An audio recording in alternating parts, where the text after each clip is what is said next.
Hi, I am Titanic, and I will tell you my story. April 10th, 1912, Southampton, England. I feel the first rays of dawn cutting across the docks, painting the harbor with gold and mist. I hear it all, the low murmur of the crowd, the creak of timber underfoot, the distant cry of seagulls. And here I am and the RMS Titanic, massive, gleaming, a floating palace of steel and dreams. Smoke rises lazily from my four towering funnels, my hull glinting in the soft morning light. I carry over 2,200 souls, and I feel them, their excitement, their fear, their hope. Passengers move across me, children gripping their parents' hands, eyes wide with wonder. Wealthy men adjust their coats, women smooth their dresses, servants rush, carrying fragile dreams in heavy luggage. Every step they take, I feel it. Every heartbeat echoes through me. They believe in me, they trust me, and yet, deep inside, I feel something else, something quiet, something cold. On my decks, hope fills the air. My crew moves with precision, checking every rope, every detail. I hum with life, my engines waiting, ready to carry them into the Atlantic. Inside me, luxury shines. My grand staircase glows, polished wood, elegant curves. Chandeliers shimmer above, casting warm light across smiling faces. But below, in my lower decks, hope looks different. Families whisper dreams of a new life, a better future, a world beyond suffering. Every corridor, every cabin, every breath within me is alive with stories. Stories that have no idea how they will end. And then I begin to move. Slowly, silently, I leave the harbor. The world watches me go, but I feel something they don't. A presence, far away, hidden, waiting. The ocean, it speaks to me, not with words, but with silence. A chill moves through me, barely noticeable, but real, very real. I am cold, a marvel, a masterpiece, unsinkable. But even now, at the very beginning, I feel the truth. There is something out there, something I cannot outrun, something I cannot defeat. My engines roar to life, and I move forward into history. They smile, they laugh, they dream, and I carry them all into the vast, dark Atlantic, toward a future I already fear. Section 2. The Iceberg Strikes. April 14th, 1902. Late at night. I glide silently through the black Atlantic. The ocean stretches endlessly around me. Cold, watchful, alive in its stillness. Above, the sky is clear, too clear. Stars shimmer like shards of ice scattered across the heavens, beautiful and distant. I feel the wind now, not strong, but biting. It cuts through coats and wraps, seeping into bone, into steel. I hear it all, the faint laughter drifting from my grand decks, soft music, glasses clinking, gentle conversations filled with warmth and illusion. Below, children cry softly, voices hushed, tired, restless. My engines hum steadily beneath it all, a rhythm, familiar, comforting. But something lingers beneath that calm, something I cannot name, but cannot ignore.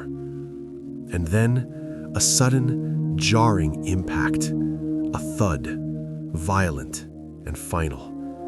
It reverberates through me, through every bolt, every plate of steel. Every part of me recoils, as if struck by fate itself. A long, grinding screech tears through the night, metal against ice. A sound that echoes like a warning, like a cry that no one hears in time. I feel it, the breach. The moment everything changes. Passengers stagger, hands gripping rails, eyes searching, confused, uncertain. A question hangs in the air. What was that? My crew rushes past, footsteps heavy, voices urgent, commands cutting through the night.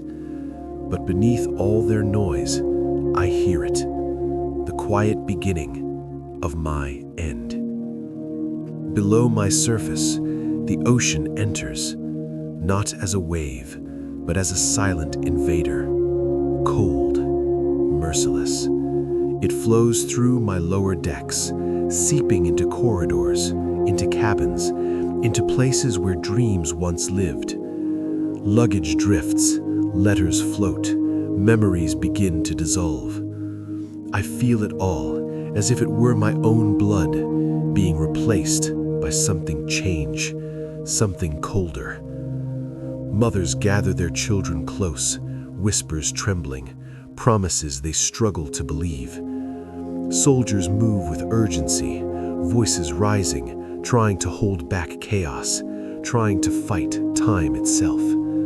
But time does not listen. On my decks, confusion spreads. People stumble. Some laugh nervously, clinging to denial. Others stand still, silent, watching the dark horizon as if searching for answers in the void. And then a voice, sharp, urgent, breaking through the night. Iceberg, right ahead. Everything shatters. Panic erupts like fire across my decks. Footsteps collide, voices overlap. Lifeboats are rushed, commands shouted, fear rising, heavier than the ocean itself. I feel their desperation, their hands gripping, pulling, searching for escape. I feel the weight of every life aboard me as they begin to understand the truth. I am no longer a sanctuary. I am a sinking vessel. Below, water rises, relentless, invading. It climbs through my body, reaching upward, claiming everything in its path. Furniture breaks free, luggage tumbles, dreams drift away into the dark.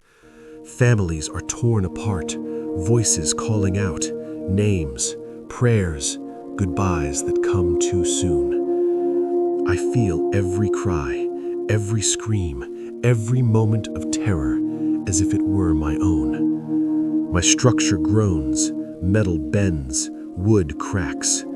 I tremble, not from strength, but from something far more powerful, the ocean and time.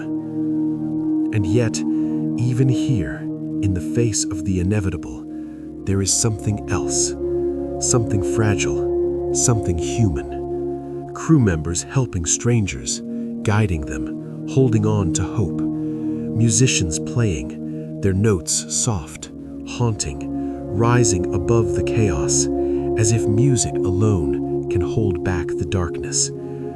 People cling to each other, facing the unknown together, in the only way they can, with courage, with fear, with love.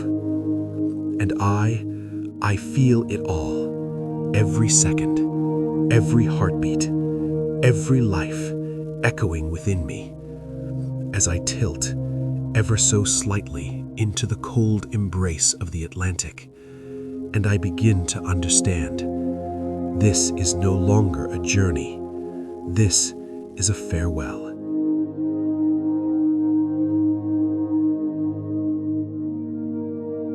I tilt, slowly at first, almost gently, as if I am unsure of what is happening.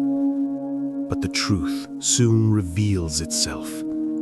Terrible, inescapable. The angle grows, subtle at first, then undeniable. My structure strains beneath itself, steel twisting, creaking, groaning, as if I am breaking apart from within. I feel my engines falter, their steady rhythm now disrupted, unsteady, fragile. On my decks, balance is lost. Passengers stumble, fall, reach for anything to hold on to. Mothers clutch their children tightly, as if love alone could anchor them against fate. Men shout, voices cracking. Strangers collide, searching, running, desperately chasing a future that is slipping away. I groan deeply as icy water invades my body. It crashes into my lower compartments, cold, relentless, like a force that cannot be reasoned with. A metallic scream echoes through me, long, agonizing, as if my very bones are crying out. Below, my corridors drown. Water floods through every passage, every hallway, every space once filled with life, now filled with rising silence. Luggage floats, clothing drifts, letters, memories, fragments of lives, all carried away, as if I am releasing everything I once held. Children cry out, voices trembling, searching for parents who are no longer beside them. Mothers scream, names, prayers, hopes, their voices echoing endlessly, bouncing off cold steel walls, but never finding answers. Officers shout orders, urgent, desperate, but their voices are swallowed, lost, drowned by the relentless roar of water and fear. Every corridor, every stairwell, every passage has become something else, a place of fear, of loss, of finality. Above, chaos erupts. Lifeboats are lowered, too few, too late. Some overloaded with desperate souls, others still waiting as time slips away. People push, pull, climb, fight, not for power, but for life itself. I feel the sting of cold spray against their faces, hear their cries, see hands reaching into darkness, grasping for anything that floats, anything that might save them. Time stretches, warps. Each second feels infinite, each heartbeat a fragile echo of what once was certain.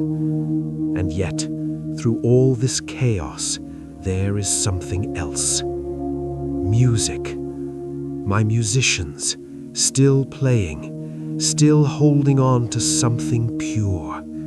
Their instruments tremble in their hands, yet the notes rise, haunting, fragile, beautiful. A quiet defiance against the overwhelming silence of the ocean. I feel their courage, their grace, their final offering to the world.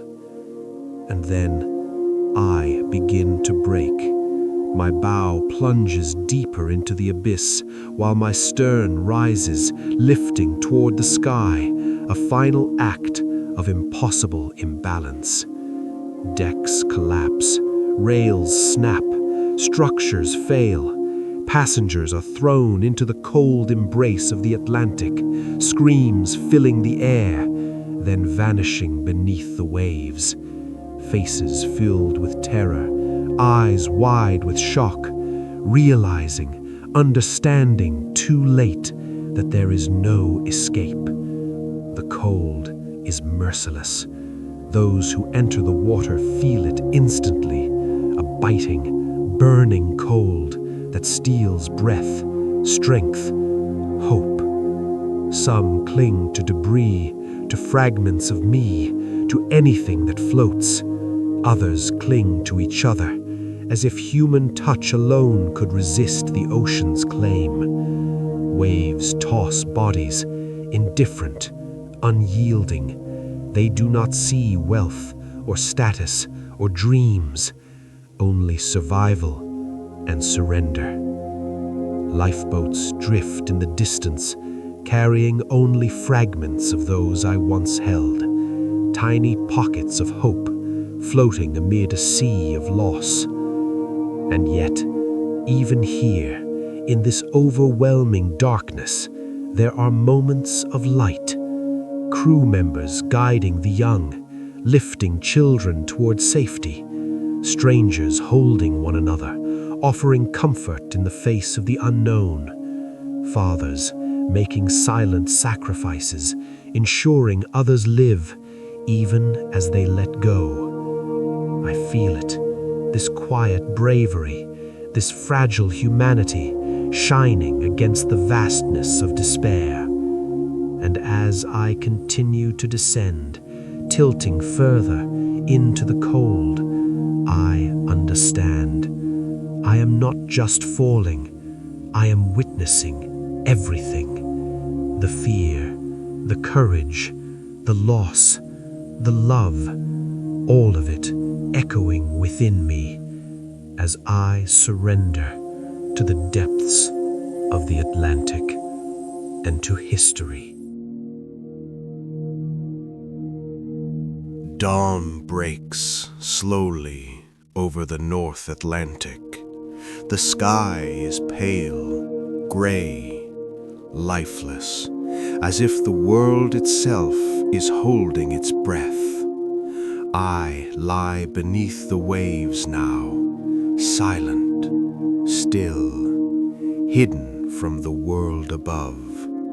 Only fragments remain, lifeboats scattered across the ocean, debris drifting aimlessly, and a sea that appears calm, too calm, as if it has already forgotten the violence it has witnessed, as if it is indifferent. On those lifeboats, survivors cling to one another, shivering, exhausted, faces hollow with disbelief.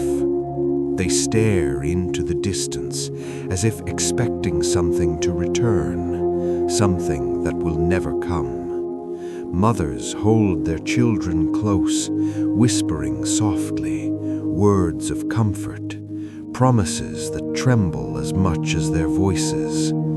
Soldiers wrap blankets around strangers, offering warmth, not just of the body, but of spirit. In silence, they share what little humanity remains. Every face carries something now: shock, grief, fatigue, and the quiet weight of survival. I feel it all, their broken whispers, their unspoken thoughts, their sleepless eyes, their endless questions, echoes of screams, of cries, of names, lingering in the air long after the Atlantic swallowed me whole. Then, rescue. Ships appear, slowly, like distant promises returning too late. They cut through the ocean, searching, calling, reaching into the aftermath. One by one, lives are lifted from the freezing water, from the brink of disappearance. Every life saved, a victory. Every life lost, a silence too heavy to carry. I feel the weight, not of steel, but of something far greater, the burden left behind on those who survived, the guilt, the grief, the quiet question that lingers in every mind. Why them and not me? Over 1,500 souls gone, each one a story, a life, a future, now lost to the depths I rest within. Dreams, plans, laughter, love, all of it reduced to memory, to absence, to echo. The world learns of me now. Letters are written, telegram messages sent, voices recount what they saw, what they felt. Historians study my final hours, examining every detail, lifeboat numbers, ice warnings, decisions made and decisions missed. They search for answers, for meaning, for lessons, but there is something they cannot measure. The human experience, the fear, the courage, the despair, and the quiet moments of bravery that unfolded in the dark. All of it, beyond numbers, beyond analysis, beyond history itself. And I remain beneath the surface, holding the echoes of all I carried, the laughter, the hope, the fear, the loss. And though the world may move on, though time may pass, I will never forget the lives I held, the stories I carried, and the silence that followed.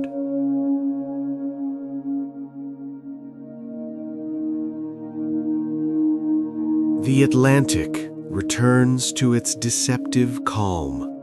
Waves move gently across the surface, soft, quiet, almost peaceful, as if nothing ever happened here. Morning light stretches across the water, pale, fragile, casting a glow over an empty horizon. Below, I rest, silent, buried in darkness, cold and forgotten by the living world. Yet not forgotten by time, for I remain a resting place for over 1,500 souls whose stories ended far too soon. Above the surface, life continues, but never the same.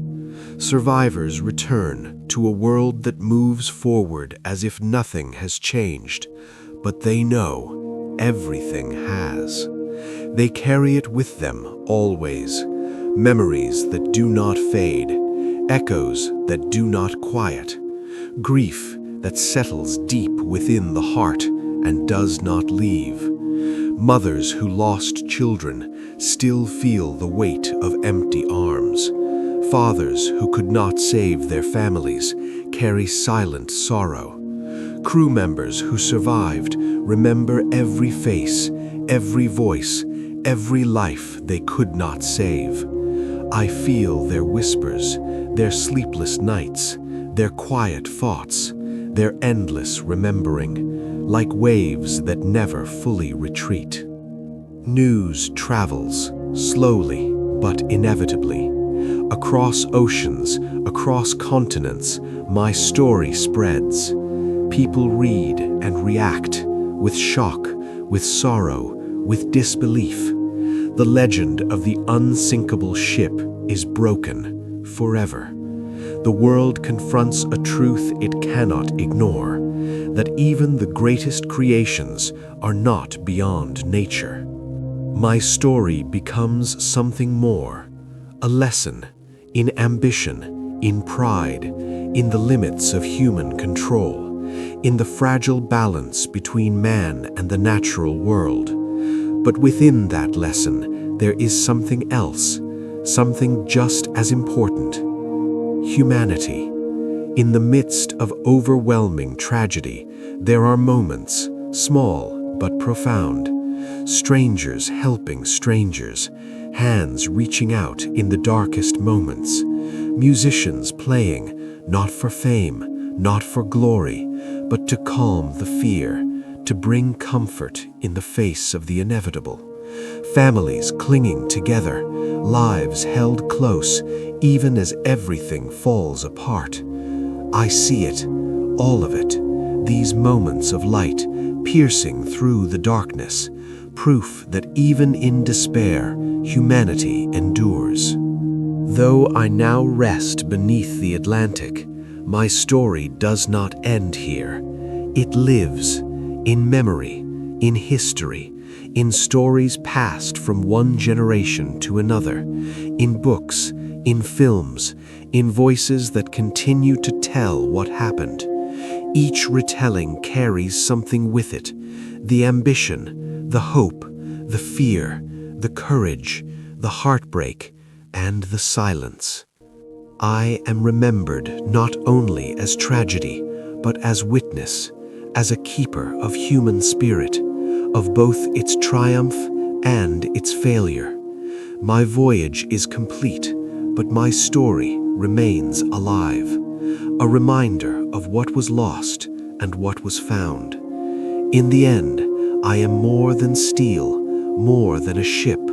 I am a reflection of humanity itself, fragile, resilient, and unforgettable. And though the Atlantic has claimed me, my story will never sink.